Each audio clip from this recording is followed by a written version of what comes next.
বিসমিল্লাহির রহমানির রহিম। বাপ্পি বার্ডসের পক্ষ থেকে সকল পাখাল ভাই বোনদের শুভেচ্ছা ও অভিনন্দন। আজকে দেখাবো আমার খামারের দ্বিতীয় অংশ। আগের অংশে আমি আপনাদের দেখাইছি হোয়াইট জেব্রা প্রিন্স এবং এক্সিবিশন প্রিন্স কলোনি সিস্টেম করে আমি যেখানে পালি।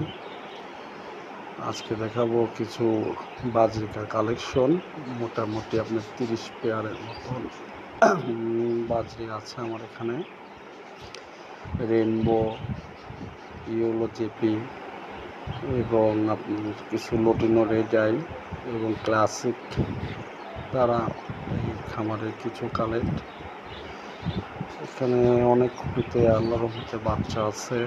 যে সফট ফুডটা আমি ইউজ করে, এটা আমার নিজের হাতে বানানো। এটা গম আর ছোলা আমি ভিজিয়ে রেখে আমি নিজের হাতে একটা 14-15 আইটেমের একটা মিশ্রণ করে একটা সফট ফুড বানাই। এটাতে প্রতিদিন পাখিকে এটা খেয়ে পাখি অনেক হেলদি এবং বাচ্চাগুলোকে ভালো খাওয়ায় এবং বাচ্চাগুলো স্বাস্থ্যবান হয়। কারণ তারা ডিম এবং বাচ্চা খাওয়াতে গেলে বড় প্যারেন্টস ক্যালসিয়ামের অভাবে অনেক দুর্বল হয়ে যায়।